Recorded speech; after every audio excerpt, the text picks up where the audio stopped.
Picture this. It's November 892 after Christ, and you're standing in Hythabu, one of the great trading hubs of the Viking world. This place is normally buzzing with activity. Norse merchants haggling with Saxon traders, Slavic caravan masters bringing furs and amber from the east, ships coming and going from the Baltic Sea, their holds full of herring and cod. But not this November. This November, everything has gone eerily quiet. The ice came early.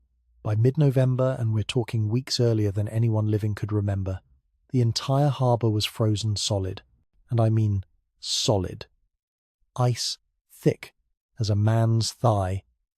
Those fishing boats that usually work the Baltic waters well into December? Trapped. Frozen in place like wooden ghosts. And here's the thing about a Norse settlement in winter.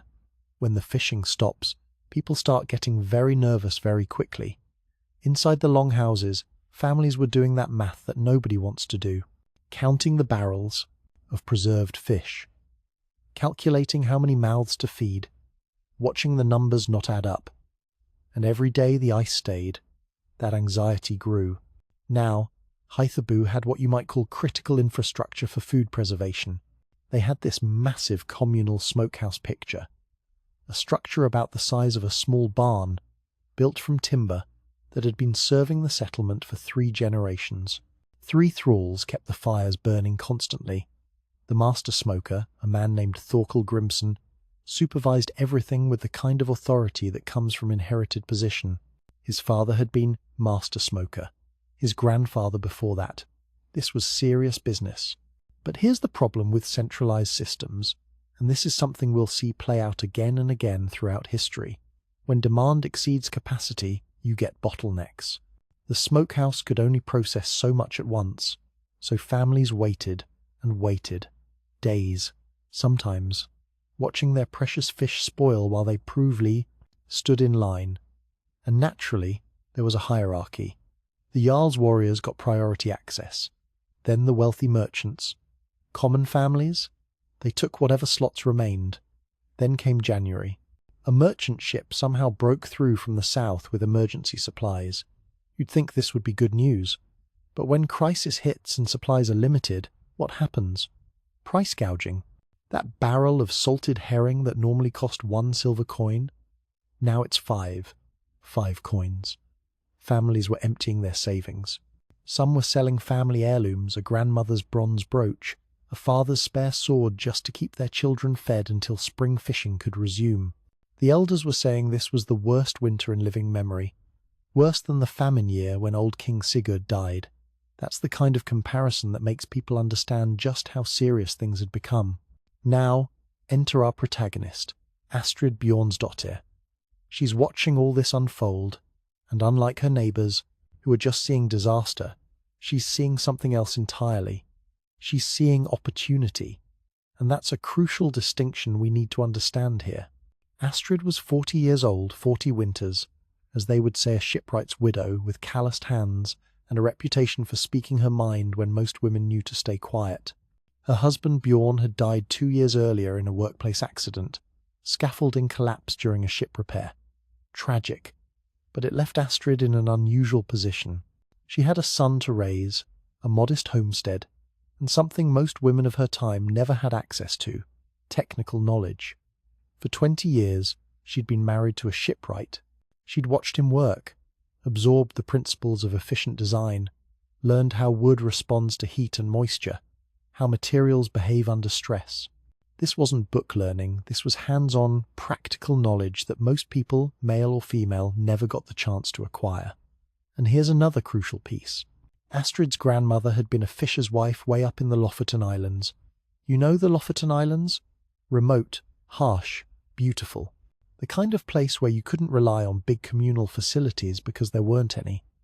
Families had to be self-sufficient. Astrid remembered her grandmother's stories about compact smoking chambers built into hillsides, small, efficient ovens that single families could operate on their own.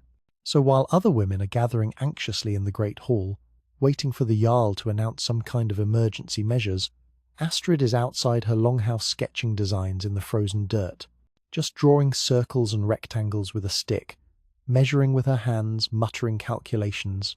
Her son, also named Bjorn, after his father, is watching his mother work with this focused intensity. He'd seen that look before, when she insisted on keeping his father's tools after the death, even though other people said a woman had no use for shipwrights. Tools. That look meant she would not be moved from her purpose. The mockery started almost immediately. Astrid approached the Jarl's steward, a grey-bearded man named Otter, with a proposal. Let me build a smaller, more efficient smoking oven that individual families could operate. Give me access to clay from the riverbank, stones from the quarry, timber scraps from the shipyard. Let me try. Otter barely concealed his amusement. And Thorkel, the master smoker? Standing right there? He laughed openly, out loud. A woman thought she could improve on methods perfected over generations? A widow with no formal training presumed to challenge craft knowledge that had been passed from father to son since before Christianity came to these lands. But Astrid made a wager that forced their hand. This is where it gets interesting, she said. Give me 1 week. Let me build my design and test it against Thorkel's methods. If my oven fails to smoke 100 fish, as well as the great communal smokehouse, I'll work your fields without payment through the entire harvest season. 6 months of free labor. But if my design succeeds, if it produces equal or better results with less fuel and labor, then I want formal recognition and the right to teach other families my methods. Otter and Thorkel exchanged glances. You can imagine what they're thinking. This wager is absurd. Even if she somehow cobbles together a working oven, it could never match the capacity and reliability of the massive smokehouse that's been serving the settlement for decades. They're seeing 6 months of free skilled labor from someone who owns property and tools. Easy bet. The Jarl himself overheard this conversation, granted permission with just a wave of his hand. Let the widow have her experiment. The settlement needed entertainment during the long winter nights anyway. Astrid bowed her head in acceptance. But her son saw her jaw set with determination.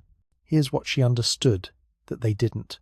The great smokehouse worked through brute force, massive fires producing enormous quantities of smoke filling huge chambers, but much of that heat and smoke just escaped, wasted. The process required constant feeding, multiple workers, and here's the kicker, it produced uneven results. Fish closest to the fires over-dried into leather.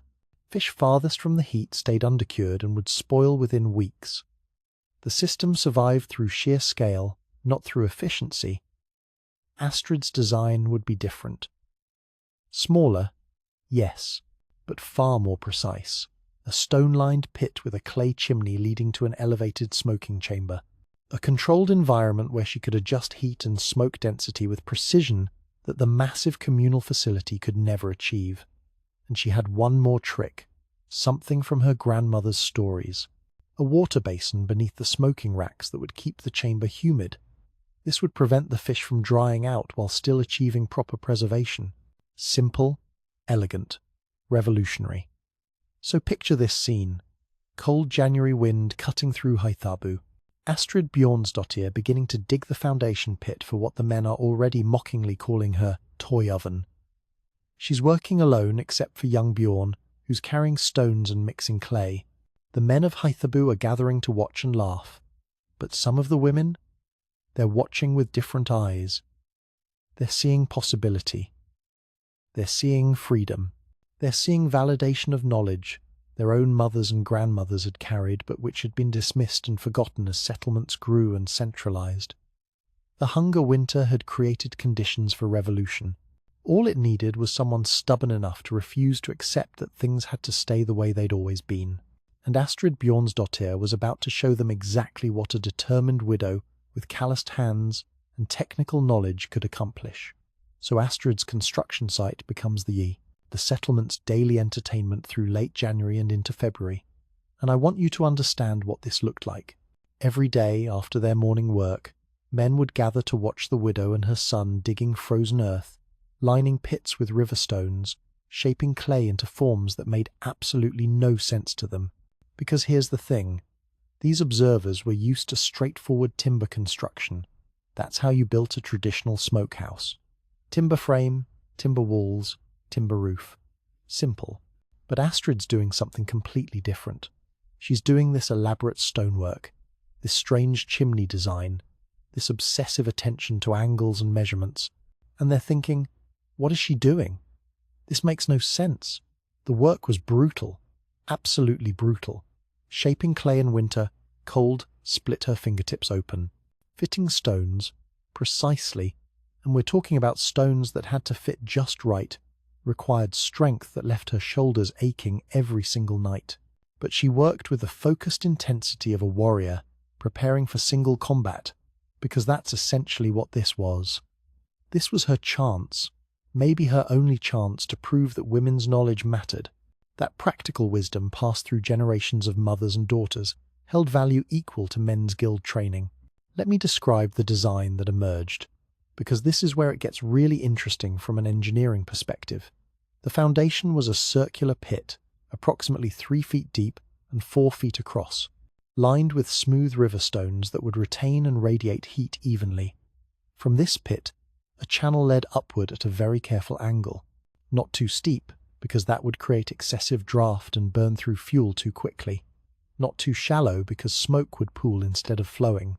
This channel was lined with fired clay bricks that Astrid shaped herself and hardened in her own hearthfire. The smoking chamber sat elevated on a stone platform, a wooden box approximately 4 feet square and 3 feet tall, with a removable roof for loading fish. Inside, she installed 3 horizontal racks made from green willow branches.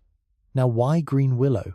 Because the flexible wood wouldn't crack from heat and smoke the way dried wood would. Smart. Beneath the lowest rack, she placed a shallow basin carved from soft limestone. This would hold water that would evaporate slowly, maintaining humidity that kept fish from over-drying. This is crucial.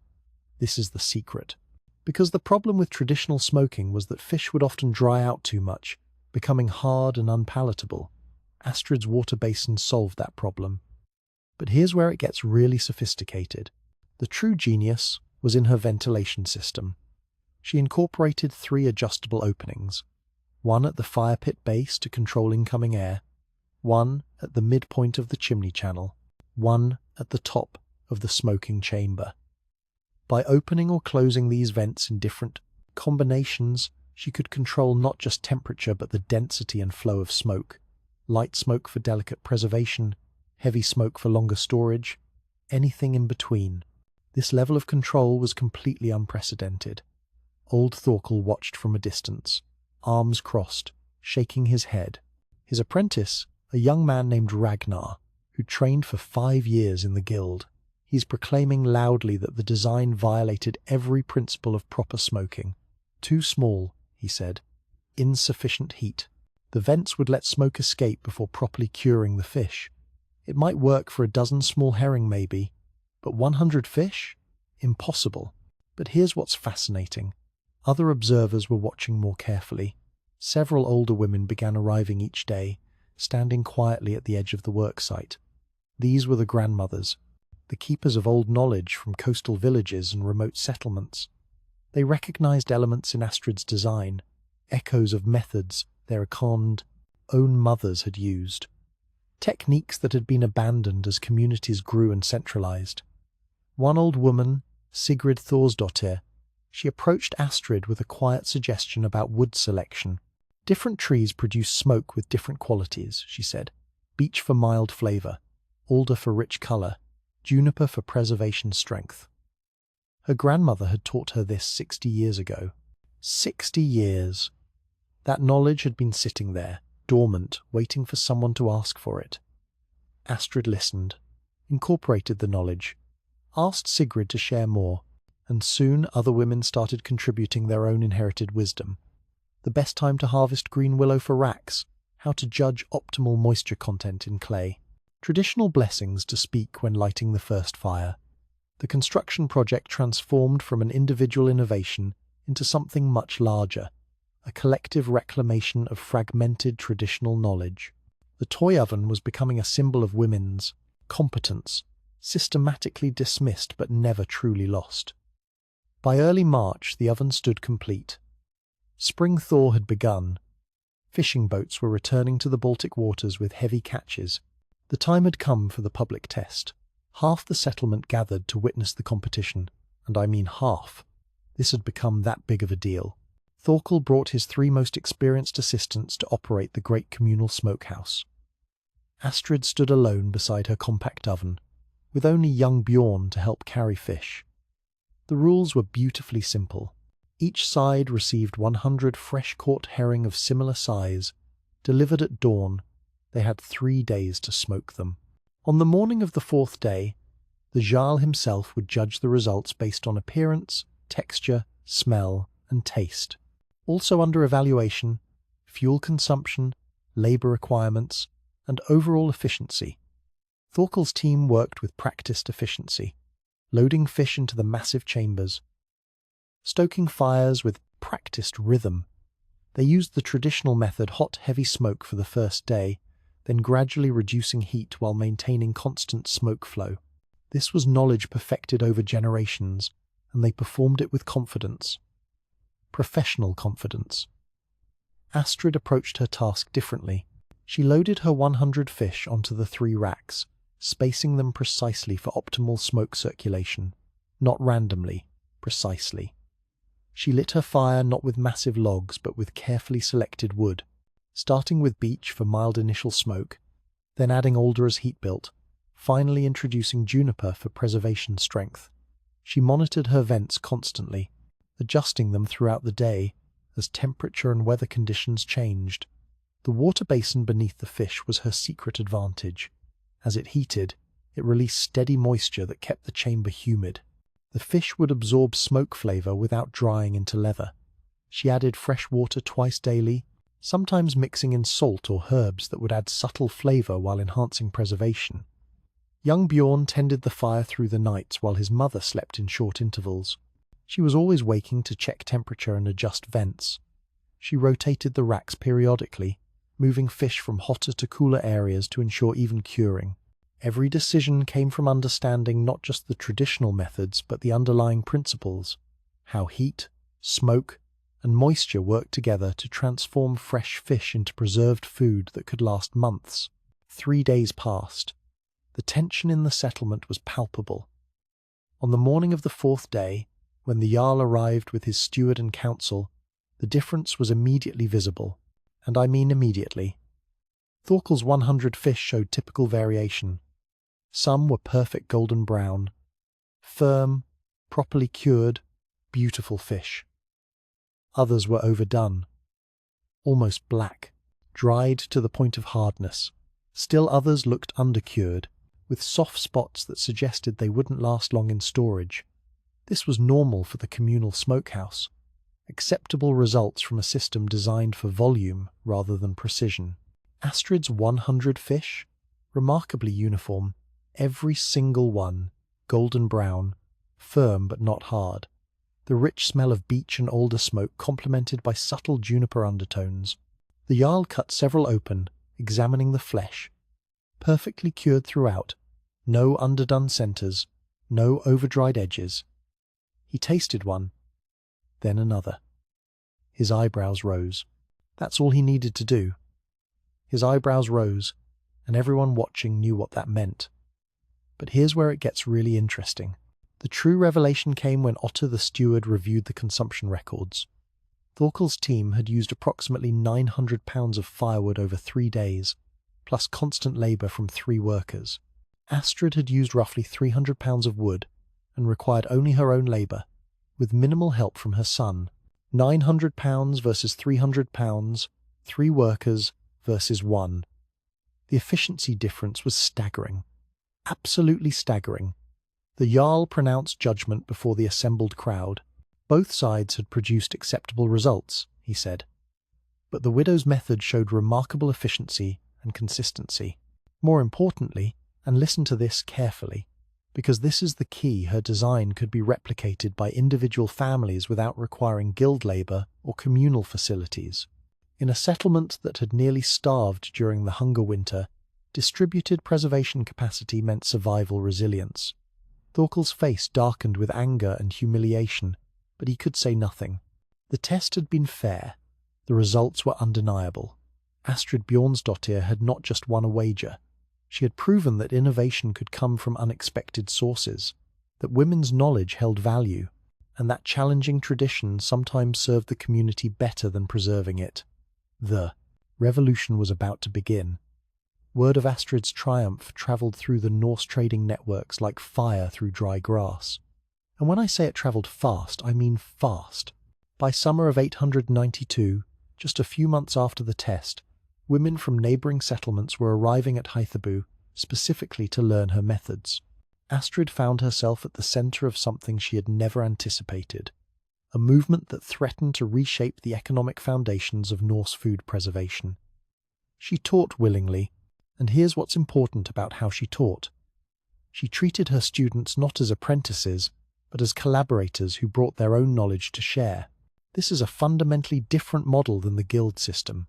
A woman from Hedeby contributed insights about smoking eel, which required lower temperatures than herring. A fisher's wife from Ribe knew techniques for preserving whale meat that Astrid adapted to her design. A trader's widow from Birka shared methods for smoking cheese that opened entirely new possibilities. The compact oven proved remarkably versatile, useful for far more than fish alone. The design evolved through communal refinement. Women in coastal areas modified the water basin to include seaweed, adding subtle flavour and additional preservative qualities. Inland families adapted the structure for smoking venison and boar meat, adjusting vent configurations for different requirements. Potter families in the Rhineland created elaborately decorated clay chimneys that transformed functional tools into folk art, expressing local identity and family pride. But success created powerful enemies, because of course it did. The Fishmongers' Guild of Hythabu watched their customer base erode as families built their own preservation capacity. Why pay guild fees when you could smoke your own catch? The economics were obvious. The guild masters met in emergency council and agreed on a strategy. Petition the Jarl for regulations protecting the communal smokehouse as essential infrastructure. They argued that distributed smoking threatened proper technique, food safety, and community cohesion. Really, they worried about revenue. Let's be honest about what was happening here. Thorkel the master smoker led the opposition with bitter determination. His humiliation at the hands of a widow had destroyed his authority. His apprentices were questioning his methods. His position in the settlement hierarchy had diminished. He framed his resistance in terms of tradition and proper craft knowledge, but everyone understood the personal dimension. He wanted Astrid's innovation suppressed because it had proven him obsolete. This was personal for him. The conflict reached crisis when a delegation of guildmasters formally requested that the Jarl prohibit private smokehouses, or at minimum require guild certification before any family could build one. Such certification would obviously be denied to all but the wealthiest households who could pay substantial fees. This is what we call regulatory capture, using political power to protect economic monopoly against superior competition, tale as old as time. Astrid responded with political sophistication that surprised the guildmasters. She had already built a distributed constituency. Dozens of families now relied on their own ovens for food security. More importantly, she had secured high-status patronage. The Jarl's wife Ingrid had commissioned a compact smoking oven for her private use. Beautiful, with decorative stonework, but functionally identical to Astrid's original design. Several prominent merchants' wives had done the same. Trying to ban the innovation now meant confronting powerful women whose husbands sat on the Jarl's council. That's strategic thinking right there. The debate took place in the Great Hall before the assembled community. The guild masters argued tradition, safety, and proper order. Astrid argued efficiency, resilience, and family autonomy. But the argument wasn't settled by words. It was settled by event. In autumn of 893, just over 1 year after Astrid's original experiment, raiders from a rival settlement struck Hythabu in a dawn attack. The raid wasn't large enough to threaten the settlement itself, but the raiders knew exactly what to target. The great communal smokehouse, symbol of Hythabu's prosperity and food security. They set it ablaze and retreated before the Jarl's warriors could organize pursuit. The massive timber structure burned through the morning, collapsing into coals by midday. 3 generations of craft knowledge reduced to ash and charred posts. In previous times, such destruction would have created immediate crisis. Without the smokehouse, the settlement couldn't preserve the autumn catch for winter. Famine would threaten once again. But this time, something remarkable happened. The dozens of families who had built their own compact ovens simply continued their normal preservation work without interruption. The distributed network absorbed the loss of centralized infrastructure with barely a disruption. Individual families smoked their catches, shared capacity with neighbors, collectively maintained the settlement's food security while the great smokehouse lay in ruins. The Jarl recognized the strategic implications immediately. Distributed preservation capacity meant resilience against both natural disaster and enemy action. No single point of failure could cripple the entire system. This is a military strategist's dream. When he ordered the communal smokehouse rebuilt, he also formally endorsed Astrid's innovation and commissioned his scribes to create detailed written instructions with diagrams. These documents would be sent to allied settlements throughout the Norse world. Astrid's vindication was complete, but she discovered that success brought complications she hadn't anticipated. Wealthy families commissioned elaborate versions with decorative stonework, carved timbers, and precious metal fittings, transforming practical tools into status symbols. These ornate ovens functioned no better than simple designs, sometimes worse, because form compromised function. Astrid watched her innovation corrupted by vanity and excess. She argued passionately at community gatherings that efficiency and accessibility mattered more than beauty, that the design's democratic potential was being undermined by competitive display. But the cultural current moved against her. In a society where status expression through material goods mattered enormously, the compact smoking oven had become another arena for demonstrating wealth and taste. She couldn't stop that. Still, in smaller homesteads and remote settlements, her original design persisted. Simple, practical, and quietly revolutionary. Families built functional ovens from river stones and shaped clay, focusing on performance rather than appearance. These were the ovens that actually changed lives, freeing families from dependence on guild services and communal authorities. By the late 890s, compact family smoking ovens had spread throughout the Norse trading world, from Denmark to Norway, Sweden to Iceland. The distinctive design appeared in both wealthy compounds and modest farmsteads. Ships carried the innovation to Norse settlements in England, Ireland, and beyond. What had begun as one widow's response to a hungry winter had become standard technology across an entire civilization. Astrid trained other women to become teachers themselves, creating informal networks that functioned like guilds but without formal recognition or male hierarchy. These women gathered periodically to share improvements, discuss challenges, and support each other's work. They were building something new, communities of practice based on shared knowledge and mutual aid, rather than inherited authority and exclusive credentials. The Fishmongers' Guild adapted rather than perished. They shifted focus from preservation services to other value-added activities: fish processing, transport, and trade. Some master smokers became consultants, teaching optimal techniques to families building new ovens. The industry restructured around new economic realities, finding ways to add value in an environment where basic preservation technology had become democratized. Innovation had won. But the story was far from over. Astrid Bjornsdottir lived to see her innovation transform the Norse world, though she never received formal recognition in the sagas or historical chronicles. She died in 908, after Christ, at the age of 56, respected in Hythabu but unknown beyond the immediate region. Her son Bjorn became a trader who carried his mother's techniques to Iceland and Greenland, teaching settlers how to build efficient preservation systems in harsh new environments. Through him, her knowledge reached the furthest edges of Norse expansion. The compact smoking oven's influence extended far beyond food preservation. Think about what this technology enabled. The distributed household technology enabled broader economic decentralization that characterized the Viking Age's most successful expansion phase. Family-level control over crucial resources reduced dependence on local authorities. Increased mobility and settlement flexibility. Small groups could establish viable homesteads in marginal environments. Rocky Icelandic coasts, windswept Greenland valleys, remote Scottish islands, because they controlled their own food preservation capacity without requiring infrastructure support from distant home bases. The military strategic implications proved equally profound. Longer-lasting preserved provisions enabled longer voyages and sustained campaigns. Norse ships could provision with lighter, more compact food stores because smoking techniques had improved dramatically. This meant vessels could carry more trade goods or warriors in the space previously required for bulky provisions. Remote trading posts from Dublin to Constantinople became viable because settlers could preserve their catches without depending on communal facilities. Naval power projection increased because logistics constraints loosened.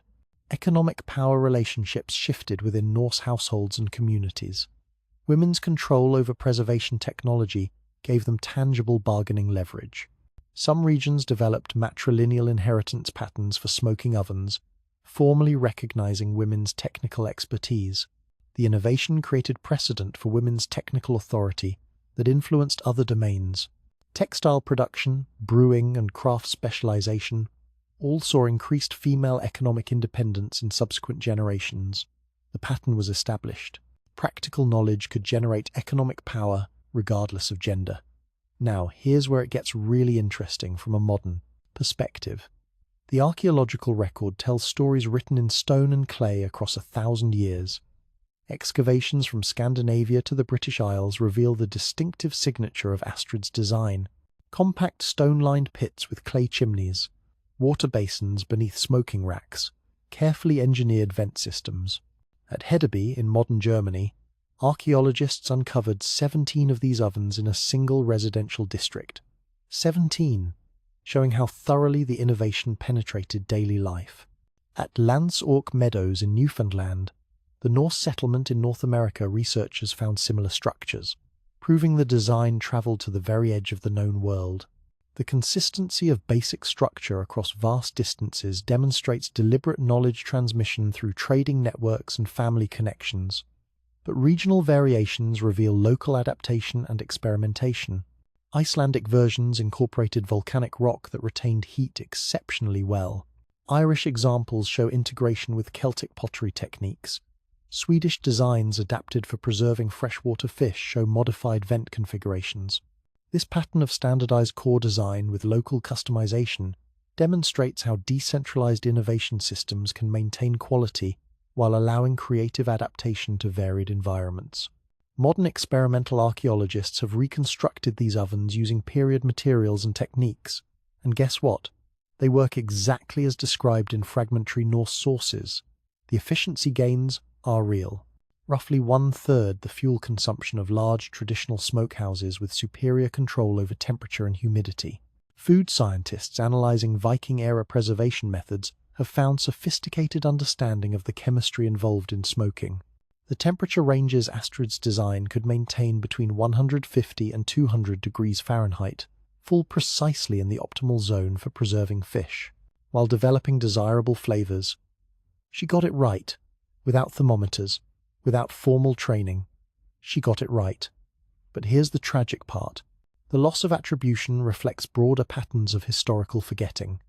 Revolutionary techniques introduced by women often became naturalized into traditional methods, while male inventors achieved lasting fame. By the 11th century, just 3 generations later, compact family smokehouses were simply the Norse way, how things had always been done, their revolutionary origins lost within living memory. Sagas occasionally mentioned skilled women but rarely preserved specific technical contributions. Astrid's name survived in Hythabu's local oral traditions but disconnected from her innovation, remembered as a widow from the old times, with no mention of what made her significant. The irony cuts deep. The smoking oven's physical form persisted across centuries and continents, but the woman who conceived it vanished from memory. Historians cataloguing Norse domestic architecture describe these structures in detail without wondering who designed them. Archaeological reports noted their sophisticated engineering without questioning their origins.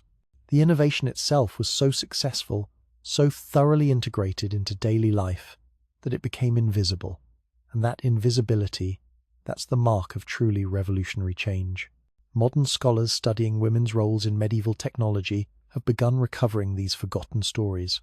By combining archaeological evidence with fragmentary textual sources and comparative analysis of similar innovations in other cultures, they pieced together patterns of female technical expertise systematically erased from historical record.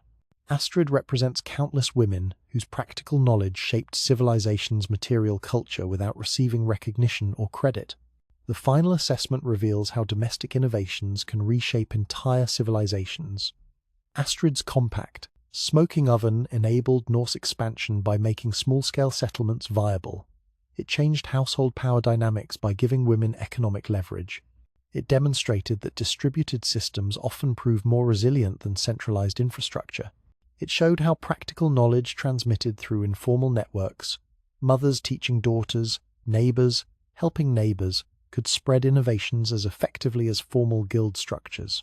They laughed at the widow's homemade oven, dismissing it as a woman's fantasy, a toy that could never match the massive communal smokehouse perfected over generations. But her 100 perfectly smoked fish proved that sometimes the greatest revolutions begin in the simplest places, built by hands that refuse to accept that things must stay as they have always been. Her name faded from memory, but her legacy endures in stone foundations scattered across 3 continents, silent testimony that innovation and determination recognize no boundaries of gender, status, or formal authority. The widow's oven became the Norse oven, which became simply the oven. So completely did it transform from radical innovation to everyday necessity. That transformation, that invisibility through success, may be the truest measure of how profoundly Astrid Bjornsdottir changed her world. And sometimes, the most important innovations are the ones we forget to remember.